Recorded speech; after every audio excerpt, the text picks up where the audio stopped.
Vous m'avez donné plein de super astuces anti-chaleur dans les commentaires d'une de mes précédentes vidéos, alors bah écoutez, je vous les retranscris parce qu'elles sont trop bien. Dans la catégorie empêcher le soleil de rentrer, vous avez proposé utiliser des couvertures de survie sur la fenêtre côté extérieur. Oui, ça marche, ça va refléter les rayons du soleil. Par contre, en zone urbaine, vous allez refléter les rayons du soleil chez votre voisin. Pas idéal. Donc je privilégierais plutôt de fermer les volets si vous en avez, ou alors de mettre un drap ou un carton, quelque chose qui empêche les soleils de rentrer mais qui ne fait pas de préjudice à votre voisin. Utilisez du blanc de meudon pour badigeonner les fenêtres.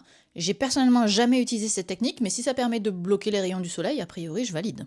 Une précision qui a été apportée pour les gens qui ont des stores, c'est de laisser 5 à 10 cm d'ouverture en bas pour être sûr que l'air puisse s'évacuer quand même par convection, parce que sinon ça devient un four entre le store et la fenêtre et donc ça irradie dans la maison quoi.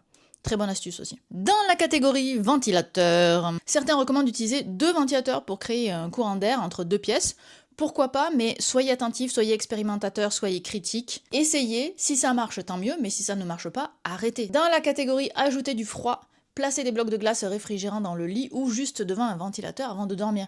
Oui, top, je valide. Et j'ajouterai, même si c'est l'évidence, mais comme je l'ai vu faire, il semblerait que c'est pas si évident que ça, n'utilisez pas votre four.